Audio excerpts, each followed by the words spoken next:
Boa noite, Ana Paula, tudo bem? Oi, tudo bem? Contigo, Thiago? Tudo jóia também.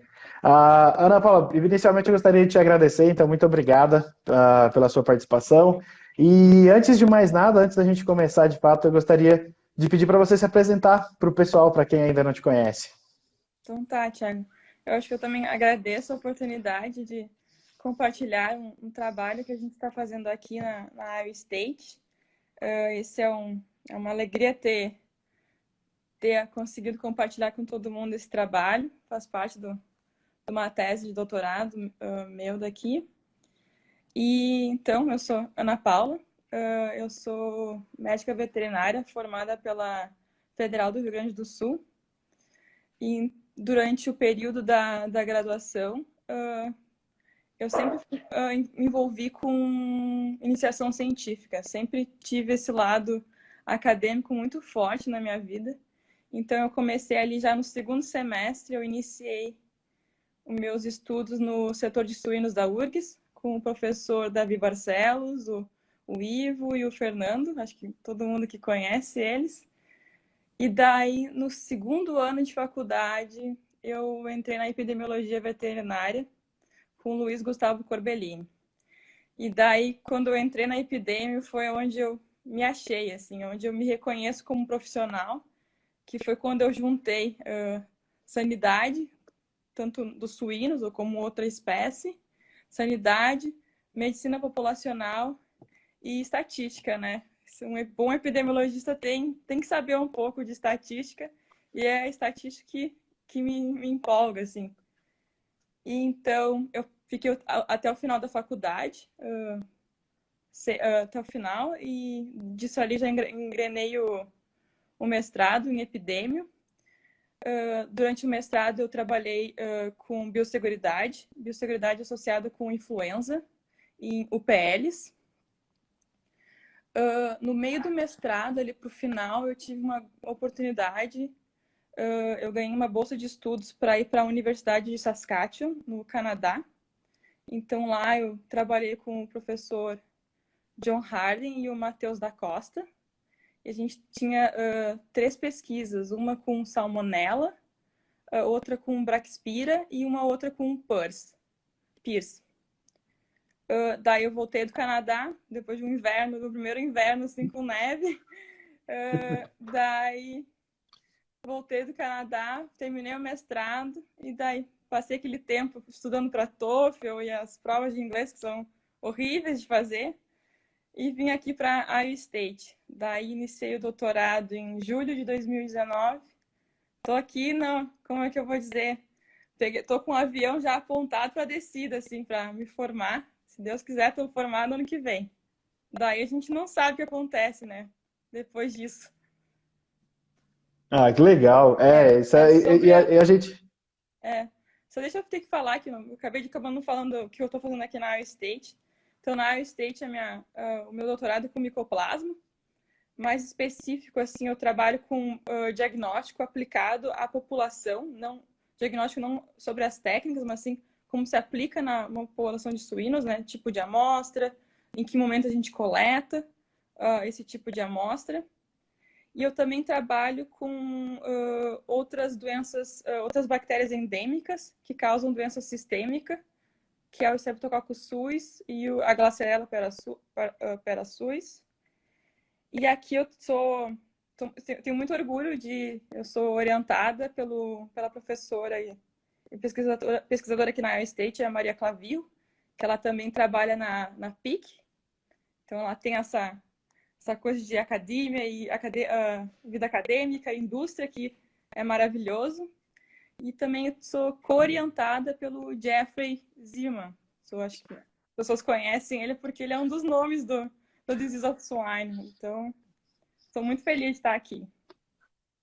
Ah, maravilha, muito obrigado. A gente está feliz em receber você e é muito legal ver a sua trajetória, né? E ver o quanto que também esse incentivo no início da carreira é importante, né? De quem acaba ingressando na graduação e com contato direto com pesquisa e avançando nível por nível. Muito legal. E, Ana Paula, só para contextualizar para o pessoal aqui. Eu vou contar então que a gente vai conversar um pouquinho, né, sobre um artigo que vocês publicaram, e o artigo ele é intitulado A Comparação da Resposta de Micoplasma, né, que é exatamente o que a Ana Paula falou que é o tema de pesquisa dela do doutorado, e o pneumonia, a infecção por via de exposição. E esse artigo ele foi publicado na Veterinary Microbiology, que é uma revista muito respeitada na área, né, especialmente microbiologia veterinária, super bem respeitada. E ele, um detalhe muito importante, que ele foi publicado agora, né, em maio de 2021. Então é um artigo bem saído do forno agora, digamos assim. Ana Paula, antes da gente conversar um pouquinho, já tem lendo seu artigo, surgiram algumas dúvidas, mas inicialmente, antes de tudo, eu queria te perguntar como que surgiu essa ideia, né, de você testar diferentes vias de infecção, como que surgiu a ideia da pesquisa?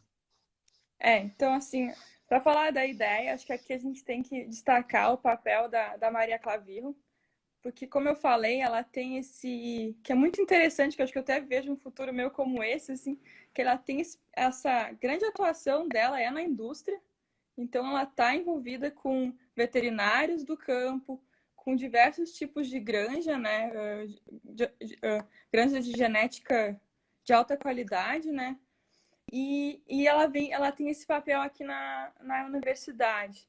Então, a motivação desse trabalho é porque essa prática de inocular animais com micoplasma, ela já vem sendo aplicada no campo.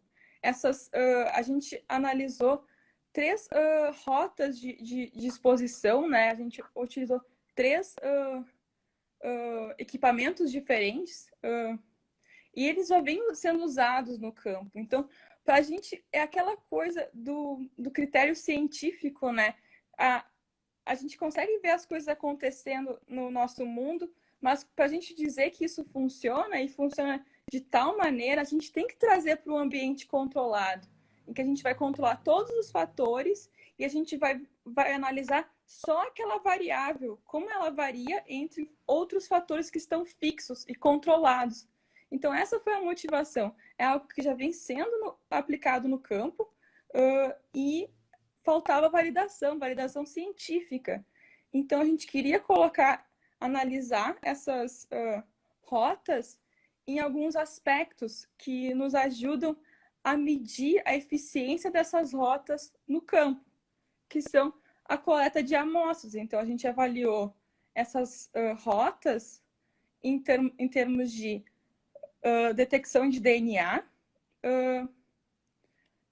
soroconversão, né, a produção de anticorpo, e também nos sinais clínicos do micoplasma, que a gente se preocupa e que a gente vê no campo também, né, quando a gente vê aquela tosse seca, animais com aquela área de consolidação vermelha no abatedouro, a gente pode necropsiar um animal na granja e consegue ver as lesões.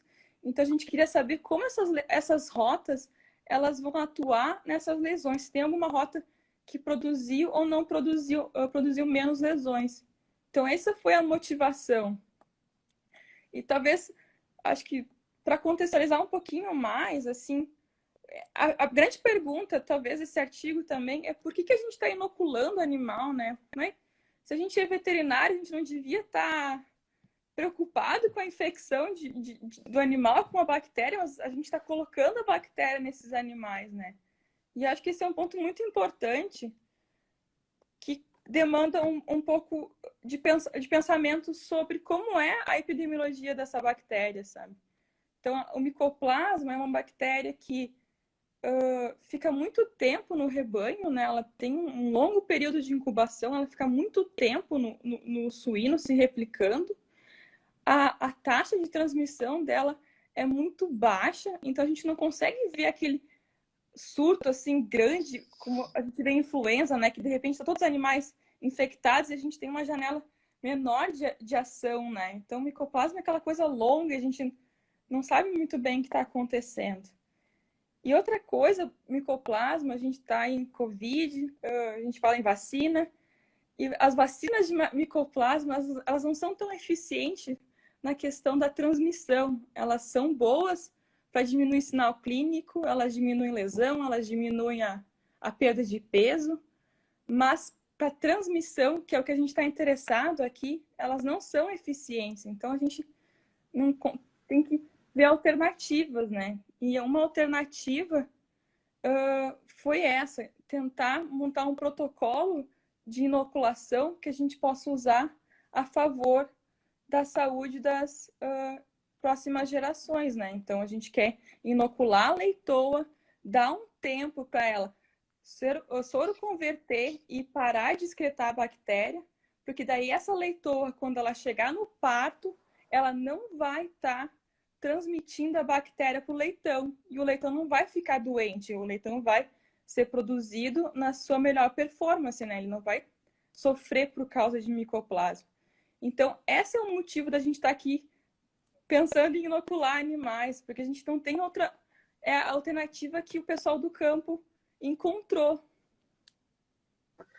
Eu acho que é muito legal quando você junta essa primeira parte da sua fala com a segunda, né? Porque na primeira parte você fala que é importante a gente isolar as causas, né? Porque tem essa até uma pequena dificuldade quando você compara o cenário a campo e você traz isso para um cenário mais controlado, é para você justamente estudar esses efeitos isolados, né? Como você bem falou, de testar diferentes vias de entrada. E nesse momento, e aí você já comentou da própria característica da doença, né? Que ela tem esse fator longo, esse fator crônico e duradouro. E aí isso já vou emendar com a minha primeira pergunta aí. E quais seriam os prejuízos, né? Por exemplo, assim, pensando nesse aspecto crônico da doença, ela traz muito prejuízo financeiro para o produtor, para toda a atividade como um todo? Com certeza, né? Quando a gente pensa em micoplasma, o produtor, a gente até tem. O produtor vai reclamar que o animal não está ganhando peso, né? Ou ele tem um período que ele não está ganhando peso, né? Ou se esse animal, dependendo de onde ele se infecta, ele pode prejudicar uma parte importante dele ganhar peso, né? Às vezes, quando é mais no início, que ele está mais vai acelerando o metabolismo, né? Ele precisa ganhar peso. Então, um animal infectado com micoplasma, ele não vai ganhar peso. E outra coisa que o micoplasma faz, dependendo da cepa do micoplasma, ela causa mortalidade, né? Mas a principal questão do micoplasma, o micoplasma é uma bactéria que coloniza a traqueia, e quando ele está colonizando a traqueia, na nossa traqueia e também dos suínos, a gente tem uma camada que se chama muco ciliar, que é uma camada de muco que protege as nossas vias aéreas, né? Que vem aqui desde o nariz até a entrada do pulmão. E o micoplasma, ele destrói essa camada. Então, o que acontece? Pode destruir essa camada, outros patógenos, outras bactérias vão infectar esse animal, e esse animal vai ficar doente. Ele pode se infectar tanto com alguns vírus, como a influenza, a própria PRRS, mas também o que a gente poderia evitar, que são outras bactérias, que a gente tem antibiótico, mas como esse animal está debilitado ali no seu sistema respiratório, ele vai ficar doente, como Streptococcus suis ou Glasserella, né, que são bactérias que estão ali no pulmão. Então, poxa, tá ali, estão ali no pulmão já estão ali, e vê aquele buraco ali naquela camada, então é festa, né, para elas. Então, esse animal pode morrer não por causa de micoplasmas, coisas que vão tornar a vida um pouco pior para esse animal, né? Isso você já acabou respondendo a minha segunda pergunta, né? Igual você falou, ele ataca esse primeiro mecanismo, né, de defesa do trato respiratório, mas normalmente você encontra ele sozinho ou você encontra ele junto com outras bactérias? Acho que isso casou bastante com essa pergunta também, e pelo visto não, né? Você não encontra ele sozinho. Então, a minha outra linha de pesquisa, que responde a tua pergunta.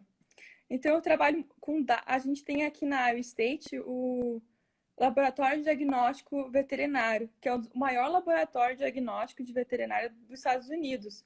Eles recebem amostra de todos os lugares, inclusive partes do México, América Latina. E eu acompanho esses dados, né? E a gente olha casos de doença e quando tem micoplasma, sempre tem alguém, sabe? Sabe aquele caso que a gente submete para necrópsia, histopatologia, para o patologista dar seu diagnóstico? Sempre tem mycoplasma e strepto, mycoplasma, influenza, mycoplasma, PRRS. Então ele nunca tá, ou ele puxa alguém, ou esse outro alguém puxa ele, a gente não sabe, né, quem vem primeiro, Uhum. mas tá ali, tá, tem sempre uma co-infecção junto. Não, maravilha. Isso é muito importante ressaltar, porque às vezes em alguns momentos a gente passa, não, isso aqui é muito característico do micoplasma, mas é igual você mostrou. E esses dados retrospectivos e epidemiológicos, eles também são importantes para dar esse respaldo, né, para entender melhor dessa dinâmica da doença, né? É. E, desculpa, você quer falar alguma coisa? Não, eu acho que quando a gente pensa em doença cama, a gente nunca pensa em uma doença, né? Tipo, quando a gente faz um experimento é lindo, né? É uma doença acontecendo ali. Talvez tem alguns episódios que a gente não está prevendo, porque tem alguma outra, uma bactéria mais comensal está atacando nosso animal ali. Mas no campo é tudo junto, né? Então, quando a gente pensa para o campo, não é só uma, né? Então, dificilmente o que eu falar aqui vai o que vai acontecer no campo, porque é multifatorial, outras coisas que estão acontecendo. E isso é um detalhe que até vocês comentam no próprio artigo, né? Não diria dificuldade, mas esse desafio de trabalhar com animais a campo, né? E você trazer isso para um ambiente mais controlado, qual que é a importância disso? Então, você pode só comentar um pouquinho por que é tão complexo fazer essas pesquisas a campo e por que é tão mais, não diríamos mais fácil, né? Mas é mais cientificamente validado fazer um experimento mais É, isolado. eu acho que assim, começa da diferença da origem dos animais, né? Eu acredito que no campo, cada granja é uma granja, né? Cada granja tem Uhum, o seu quadro de patógenos e suas cepas. Cada caso é um caso, então tem aquele veterinário que tem que pensar em estratégias para aquela granja, né? Porque são animais de origens diferentes, de idades diferentes, de comportamento. A estrutura também da granja que influencia bastante, né? A estrutura tanto de físico, né? A física quanto de pessoas também, acho que a gente sabe que influencia bastante. Então, essa é a dificuldade no campo, né? Tem temperatura, umidade, toda aquela coisa que acontece no campo, que é difícil tu isolar, né? Tu não vai conseguir isolar porque cada dia é um dia lá. Agora, quando a gente vem aqui para esse ambiente controlado, começa que a origem dos animais é a mesma, é uma granja de super alta biosseguridade, em que esses animais estão sem doença a vida toda nessas granjas especializadas que produzem animais para experimento. Então começa com o ambiente dessas granjas são mais uniformes, da onde a gente traz os animais para o experimento, né? E também o ambiente do experimento aqui, por exemplo, a gente é muito. Acho que é uma grande oportunidade estar uma universidade, quando a gente entra aqui no prédio, a gente faz as infecções. É um prédio com ar filtrado, com ventilação controlada, tem zona limpa, zona suja, tem que tomar banho em cada troca de quarto. Cada quarto tem a sua bota, tem a roupa. Então, a gente tem uma pessoa que limpa a baia, o quarto, 2 vezes por dia. Esses animais realmente recebem a ração que tem que receber, né? Que isso é outra coisa que a gente perde um pouco o controle na granja, né? O quanto esses animais exato. estão comendo, né? O quanto aqueles animais estão tomando água. Que isso também vai influenciar na capacidade deles de lidar com doença. E aqui não, a gente está dando o melhor ambiente para eles realmente só lidarem com a doença que a gente quer estudar, né? Mas Uhum. essa é a grande diferença. A gente praticamente na granja o que é uma pessoa a cada mil animais, aqui é uma pessoa a cada 4, 5. Então é a É, grande diferença. É inevitavelmente mais controlado, né? Não tem como você comparar. Acho que é importante ressaltar isso, porque às vezes a gente pensa, a gente precisa fazer pesquisa mais aplicada, mas dependendo do objetivo da pesquisa, ela necessita ter esse controle maior, ela necessita ter mais esse rigor para de fato entender o que realmente a pesquisa está propondo, né? E ó, já vou te transmitir uma pergunta que, inclusive, a gente recebeu aqui do público, que é do João Inácio Souza. Ele fala assim, Ana Paula. Você tem conhecimento se o micoplasma Iosinove e imagina o motivo dele ser o grande problema nos Estados Unidos, mas não no Brasil? Eu Tá, confesso. eu consigo responder parte dessa pergunta, né? A gente está falando aqui de micoplasma raiopneumônia. Mas o É, Ricinovia, que é o que causa artrite em porcos mais para o final da terminação, né? Quando a gente vê aquele porco chegando no abate com as juntas inchadas e tá claudicando na granja, a gente pode ver isso também nas porcas, que é um problema de claudicação, né? Eu acho que aqui esse micoplasma aqui, ele é muito. Como é que as pessoas não procuram tanto o diagnóstico dele. Então, o diagnóstico uhum, desse micoplasma que ele perguntou é bem baixo aqui nos Estados Unidos, ele não é alto. E eu não uhum, saberia dizer como é que é uhum, no Brasil, porque eu não sei como é que é o diagnóstico, os dados diagnósticos aí do Brasil. Eu sei aqui dos Estados Unidos, que é um tipo de dado que eu trabalho, e é bem baixo aqui. A gente uhum, acha que ou o produtor pode não se interessar para procurar o diagnóstico desses animais, como já está no final da abate, então já vão abater, né? Então não precisa gastar com diagnóstico, né? O animal está andando, vai caminhar para o caminhão, vai caminhar lá para a fila de abate, então a gente não vai querer diagnosticar. Então, eu diria isso. E até retransmitir essa pergunta para o pessoal entender, né? Apesar de tudo ser micoplasma, são espécies diferentes, Bem que têm diferente. mecanismos de ações muito diferentes e abordagens de É, pesquisa também muito diferentes, né? a principal diferença, micoplasma raiopneumônia é um micoplasma aqui do trato respiratório. E é isso aí. Micoplasma ricinovil, raiorrhinius, eles são micoplasmas sistêmicos, né? Eles causam ali doença sistêmica, que tu vai ver o animal bem mal. São com casos de policerosite, talvez eu fale alguma coisa. Policerosites, artrite, problema, aquela epicardite. Então, Uhum. são diferentes rotas de infecção, diferentes órgãos que são atingidos. Maravilha. Ele agradeceu a sua resposta e falou que condiz bastante com o pensamento dele também. E assim, Legal. Ana Paula, eu tenho algumas outras perguntas sobre as leitoas, e assim, infelizmente, a gente está até um pouco limitado ao tempo, mas pessoal, eu sugiro muito que vocês leiam esse artigo. A Ana Paula comentou um pouquinho o que foi estudado, né? As rotas de infecção, os sinais clínicos, sinais histopatológicos. Quem está no nosso grupo do WhatsApp ou do Telegram, eu vou encaminhar esse artigo para vocês, mas eu sugiro que assim, como eu mencionei, é um artigo muito completo, ele traz muitas informações, muitos dados importantíssimos para entender de fato, né, o impacto do micoplasma. E Ana Paula, parabéns pelo artigo, né? E Sim. eu não sei se você quiser deixar alguma mensagem para o pessoal. É, eu acho que assim, acho que o principal conceito desse artigo aí foi essas rotas funcionam. A escolha de escolher uma rota, a gente testou intratraqueal, intranasal e aerossol. Então, essas três rotas colocaram o micoplasma no lugar onde ele tem que ser colocado para causar infecção. Todas são boas. Acho que o produtor, né, ele vai selecionar a rota.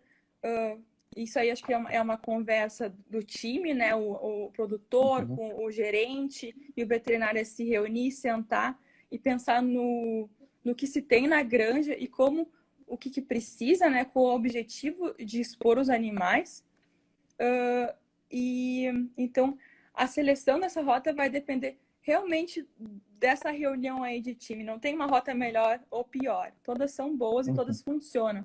E a questão de usar exposição é uma questão que se a gente vem aqui nos Estados Unidos no ASV, a gente sempre vai escutar o Dr. Paulo Ieski falar, que é um grande veterinário aqui. A gente consegue definir o dia zero de infecção. Então, a gente tem todos os nossos animais infectados, a gente vai contar para frente o número de dias que o micoplasma pode ficar ali excretando, e a gente vai saber o nosso período de controle. Então, isso a gente pode usar, se a gente for querer eliminar micoplasma da nossa granja, é como a gente faz para eliminar o micoplasma. Né? A gente tem todo mundo no mesmo status de micoplasma, a gente conta o dia para frente, ali os 8 meses de excreção, e é o nosso período que a nossa granja vai ficar fechada para fazer a eliminação do micoplasma. Então, acho que essa é a mensagem, assim, as conclusões desse artigo. E, assim, de agradecimento, eu quero agradecer aos coautores desse artigo, né? Principalmente a Tairê Maróstica, acho que ela é aí brasileira, então foi uma facilidade ter ela aqui no início. Então, a Tairê e o Eric, que fizeram muito parte desse artigo. E, principalmente, queria agradecer a minha orientadora, a Maria Clavio, que tem sido um prazer aqui conviver com ela e aprender todo dia. E obrigada a vocês também pela oportunidade. Imagina, a gente que agradece. Eu até estou vendo aqui que a gente está recebendo até mais perguntas, eu peço desculpas, mas eu estimulo todo mundo que está mandando pergunta aqui. Esse vídeo vai ficar disponível no IGTV do Suinocast, então manda sua pergunta lá no IGTV e aí a gente continua a discussão e as respostas e a conversa no futuro. Pode me mandar para o meu próprio Instagram também, que eu consigo responder agora. Exatamente, eu vou te marcar lá então. Ana Paula, muito obrigado mais uma vez, muito obrigado a todo mundo que nos acompanhou. E só lembrando que o Produto Nacional é um oferecimento da EveryPig e da MSD Saúde Animal. Ana Paula, muito obrigado pessoal. Uma boa noite para todo mundo. Obrigada, tchau.